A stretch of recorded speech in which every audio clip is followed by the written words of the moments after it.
Bienvenidos a 5 preguntas.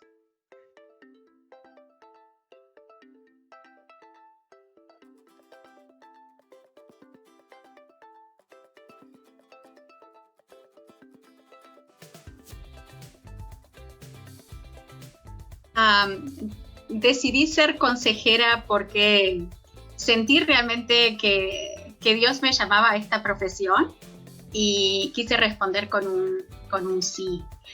Para mí no es solamente el llamado a ser consejera, más que nada para mí el llamado es el llamado a acompañar a las personas. Y creo que esto Dios me lo ha ido como comunicando desde que era muy joven, desde que tenía 16 años. Y a los 16 años sentí un gran llamado a acompañar a unos niños en un orfanato y después en el hospital, etcétera. Y bueno, ahora en este trayecto de mi vida Dios me llama a acompañar de nuevo, pero desde el área de la salud mental. Entonces, ¿por qué decidí ser consejera? Porque quise decirle que sí a Cristo. Por eso.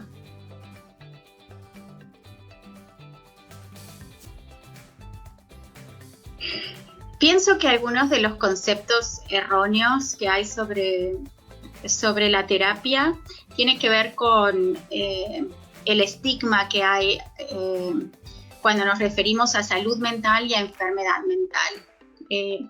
El estigma es por lo general bastante grande. Cuando hablamos de estigma hablamos de un atributo de desvalorización que le damos a algo. Entonces se le da este atributo de desacreditación a todo lo que tiene que ver con salud mental, lo que es sumamente preocupante, porque tenemos esta tendencia a ocuparnos de nuestra salud física.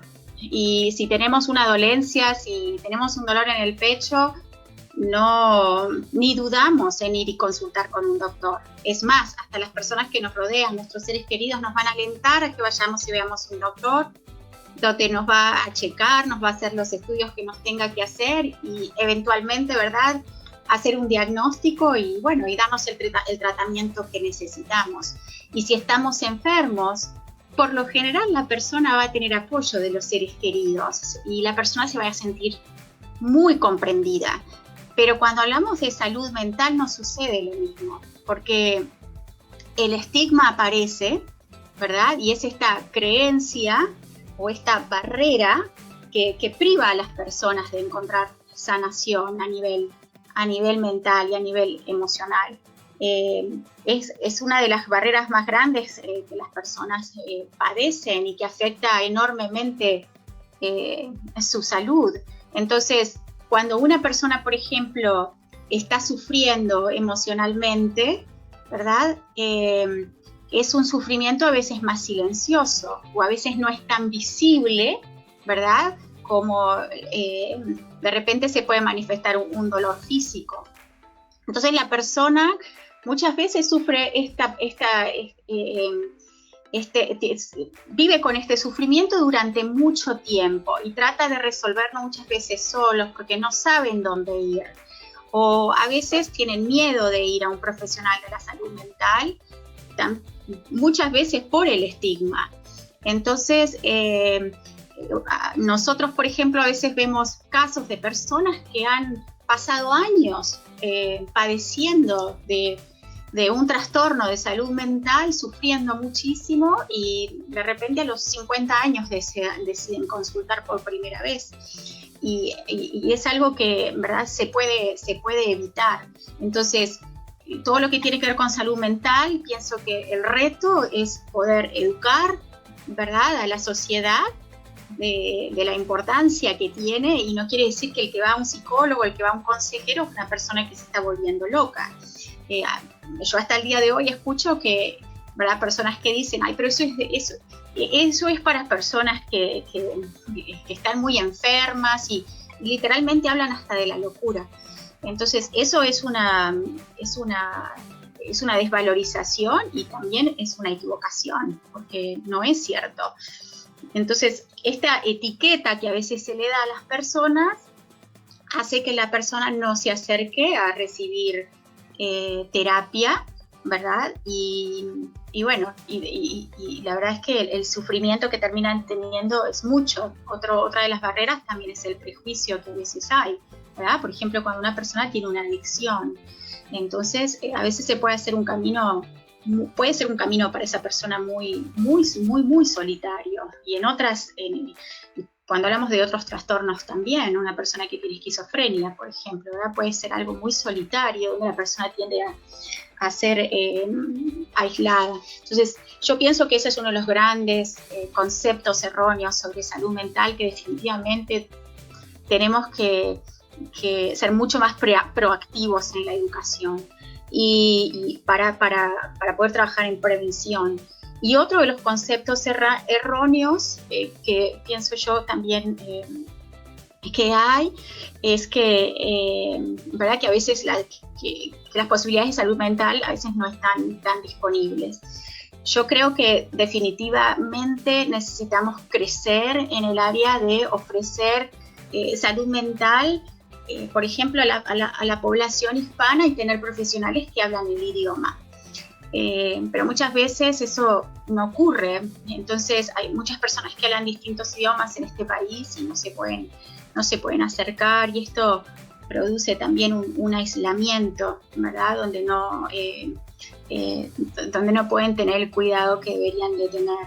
Pero el principal yo pienso que es la estigmatización de salud mental y de lo que se entiende por enfermedad mental. Eso es lo que pienso.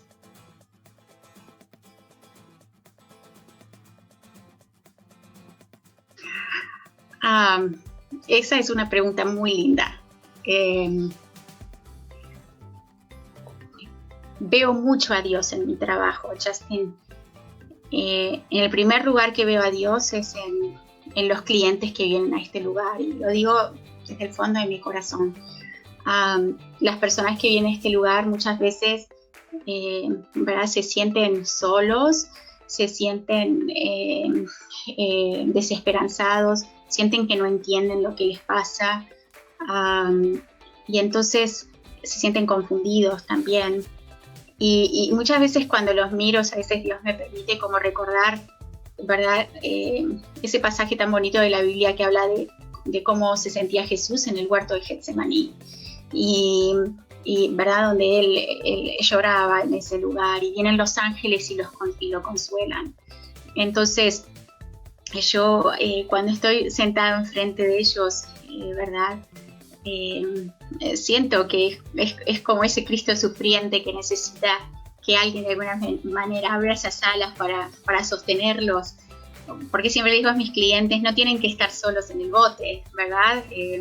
Lo podemos invitar a Dios a estar en el bote, que está siempre disponible para acompañar, pero yo también, si ellos me permiten, quiero estar con ellos. Yo no puedo remar por ellos, ¿verdad?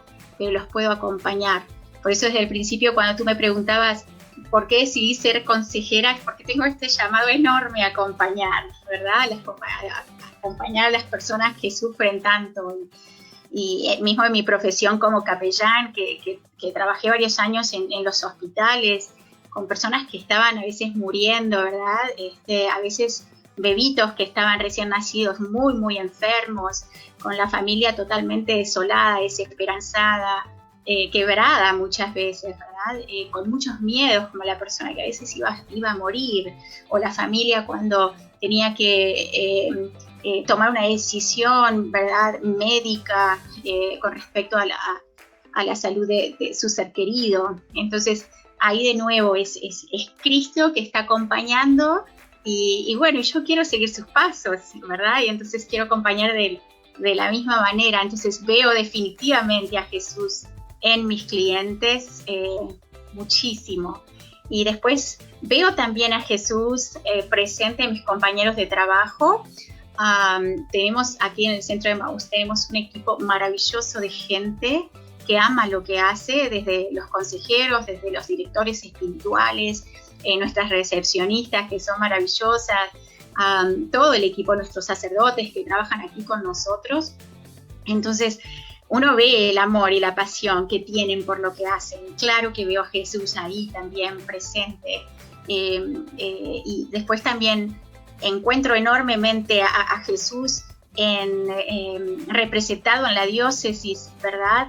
Porque este centro se hizo posible gracias a que la diócesis apoyó la iniciativa de los sacerdotes y además por la generosidad de la gente que ha apoyado este centro y que lo sigue apoyando.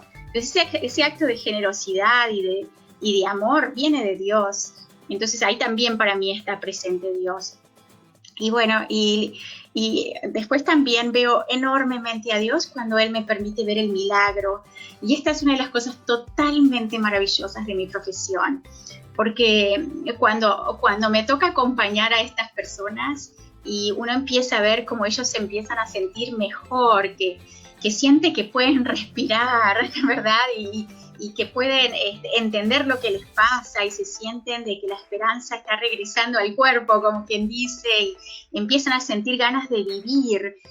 Nosotros a veces trabajamos con personas que quieren morir, ¿verdad? Y entonces cuando uno empieza a ver todo eso, es algo tan extraordinario. Yo siempre le digo a Jesús, gracias por permitirme ver el milagro, porque realmente me siento como uno de los discípulos, como todos los discípulos, cuando les tocó ver los milagros que hacía Jesús, que quedarían totalmente maravillados.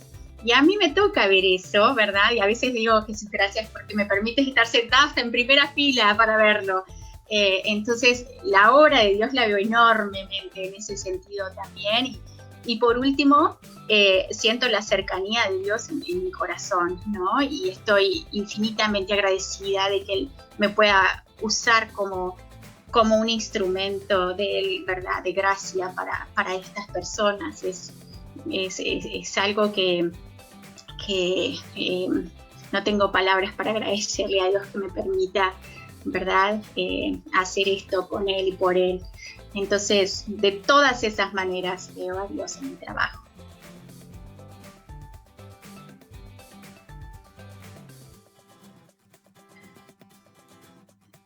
Pienso que, por ejemplo, la terapia que nosotros ofrecemos aquí, Justin, como es un centro católico, más allá que servimos a cualquier persona, no importa el credo que puedan tener, ¿verdad? Pero la gran mayoría de nuestros clientes son católicos. Y siempre les pregunto si ellos quieren hacer este trayecto, ¿verdad? De sanación con Dios, ¿no? Entonces, la mayoría, claro que dice que sí, y entonces invitamos a Dios a la sesión a través de la oración. Por lo menos así es como yo trabajo con mis clientes. Y a veces hay otros que no, que dicen que no, porque cada uno tiene su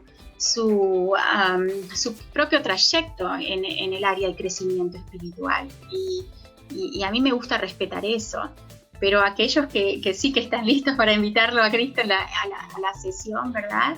Pienso que hay un crecimiento en la fe de ambas partes, del cliente y también un crecimiento en la fe para mí. Yo siento que el tema de salud mental es tan grande y tan complejo entender la mente que creo que no hay persona en este mundo que pueda entenderlo totalmente, pero hacemos todo lo posible para ayudar, comprender y caminar con, ¿verdad? El cliente. Pero lo que sí les digo a mis clientes que lo primero que les puedo ofrecer es ese amor fraternal, de que a nosotros ellos nos importan mucho y que vamos a hacer todo lo posible por ayudarlos. Y a veces esa ayuda también representa a veces tener que derivar a un paciente, a un cliente, ¿verdad? A otro profesional de la salud que de repente está más capacitado para ayudarlo. Porque al final siempre se va a tratar del cliente, ofrecerle lo mejor. Pero una cosa sí que no les va a faltar es el amor de nosotros, o sea, ese amor fraterno. Y a veces, cuando una persona se siente devastada, cuando se siente lastimada, cuando ha tenido una pérdida, cuando está sufriendo un duelo, ¿verdad? Cuando no entiende por qué está teniendo estos ataques de pánico, cuando personas vienen con traumas terribles, de experiencias terribles, como el abuso sexual, etcétera. Es devastador escuchar a veces la historia, pero es esa mirada, ese acompañamiento que tiene que venir desde un lugar de comprensión, empatía y amor. Y yo pienso que a veces cuando ofrecemos eso, la persona se siente segura con el consejero, se siente querida, se siente respetada, y eso de por sí a veces es suficiente para que vaya creciendo ese amor. Pienso que lo mismo es conmigo, cuando alguien me trata de esa manera, ¿verdad? Es una conexión con esa persona, pero es una conexión divina también, cuando somos personas de fe. Entonces, creo que a veces el crecimiento de la fe puede llegar a venir solamente desde el amor que uno comparte con ellos, desde el oído que escucha, de esos ojos que ven, y el estar totalmente comprometidos con ayudarlos lo más que podamos. Entonces, esa sería un poquito mi respuesta.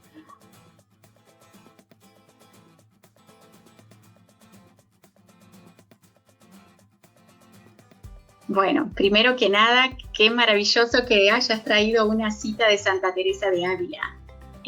¿Verdad? Ella es bueno, la doctora de la iglesia y ha tenido unas experiencias con Dios totalmente extraordinarias. Pero esta cita que tú dices, ¿verdad? Que habla del autoconocimiento, ¿cómo lo entiendo yo? Pienso que el autoconocimiento es necesario, que podamos saber quiénes somos y que podamos entrar adentro de nosotros mismos para hacer ese descubrimiento. Estoy convencida, Justin, que hoy por hoy las personas son increíblemente curiosas y todo lo que necesitan saber pueden ir al internet, a los medios sociales, etcétera, y encontrar la información que necesitan. Y eso es muy bueno que podamos, ¿verdad?, crecer en nuestro conocimiento a través de la tecnología, etcétera. Pero estoy convencida que el viaje menos recorrido es el viaje hacia adentro de uno mismo. ¿Y por qué nos da tanto miedo a veces? Yo me pregunto, ¿por qué nos da tanto miedo hacer ese viaje?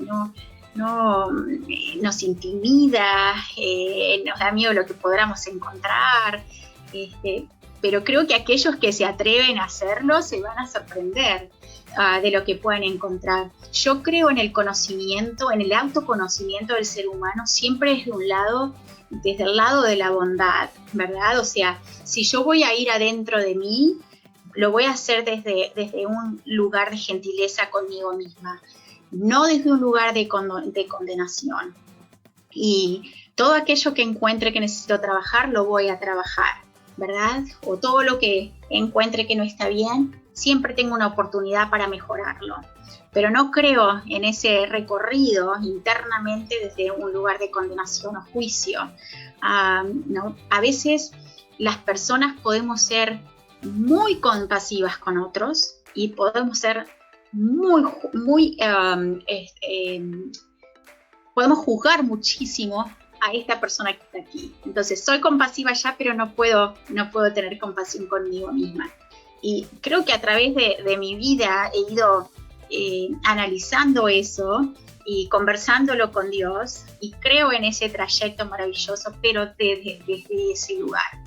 Además, en el autoconocimiento, cuando somos personas de fe, pienso que es importantísimo también que lo podamos hacer con Dios, ¿verdad? Porque Dios es nuestra referencia. Y a medida que me voy conociendo más, también voy conociendo más la naturaleza de Dios, ¿verdad? Entonces al final es quién soy, ¿verdad? Cuáles son mis experiencias de vida, lo que esas experiencias de vida han hecho en mí, ¿verdad? Y qué voy a hacer con todo eso. Y después, sobre todo, es reconocer de dónde vengo, por qué estoy aquí y a dónde voy. Y quién es mi eterno compañero, ¿verdad? Entonces, pienso que el autoconocimiento sería algo muy, muy lindo si todos nos pudiéramos animar a hacerlo. Yo creo que es necesario.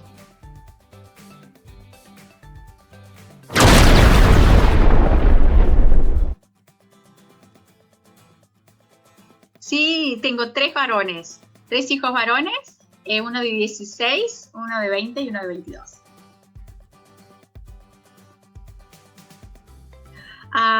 Me encanta pasar mucho tiempo con mi esposo y sentarnos a veces en el jardín con una copita de vino o con un vaso de jugo o lo que sea y disfrutar mucho de la naturaleza con él, porque él es un apasionado de la naturaleza y me encanta hacer eso con él.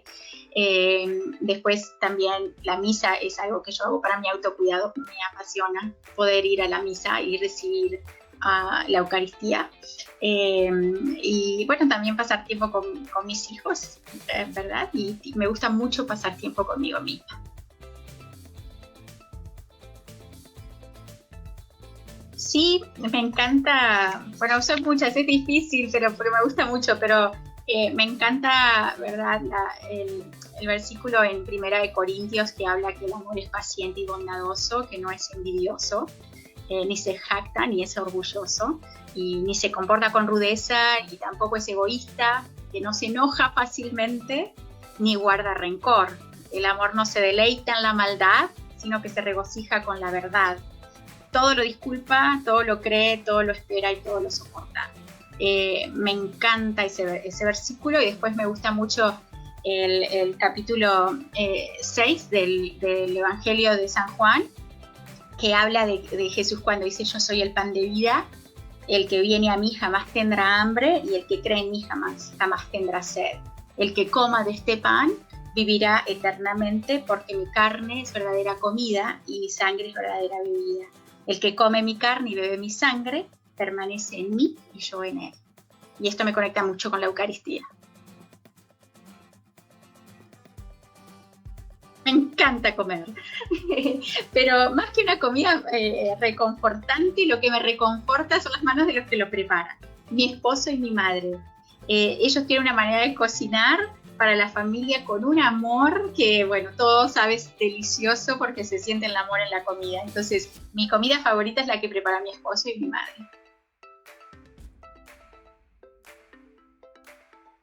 Lo que extraño de Uruguay es la gente. El calor de la gente, el convivir con la familia, sentarnos alrededor de la mesa, toda la familia, que todos hablan a la misma vez, que es el ruido del compartir, el de los niños con los abuelos, con los padres, con los tíos, con los primos, pero el calor de la gente de Uruguay. La gente en Uruguay es muy, muy cálida, y saben disfrutar de lo sencillo. Entonces, me gusta mucho mi país y la gente de mi país.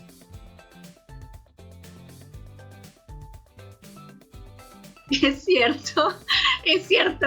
Esta es la granja de mi hijo mayor, que tiene 14 ovejas, tiene 3 cerdos, 6 gallinas, guineas, un pavo, un gallo, ¿verdad? Entonces, él ahora empezó a tener esta pequeña granja, y bueno, cuando a veces se va, nos quedamos mi esposo y yo a cargo, pero estamos aprendiendo a disfrutarlo también con él.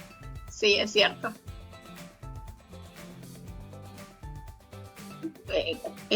A ver si entiendo la pregunta. Una persona que necesita ayuda a nivel de sus emociones, de su salud mental, ¿verdad? De algún problema que pueda estar teniendo a nivel emocional o psicológico, lo pueden encontrar de distintas maneras. Bueno, lo importante, pienso, de encontrarlo es que puedan asegurarse de que los profesionales de la salud mental sean personas preparadas, ¿verdad? Y certificadas para ejercer, porque el tema de la salud mental es muy seria, ¿no? Entonces tenemos que tratar de ser cuidadosos, ¿verdad? A la hora de buscar ayuda.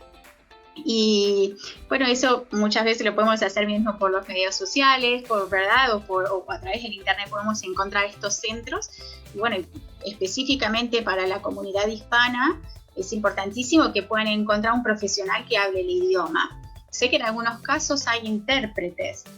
No siempre es lo mismo, ¿verdad? Porque es importantísima la conexión que el cliente haga con el consejero. Y eso es algo que les quiero decir. Cuando ustedes vayan una vez a una cita, ¿verdad?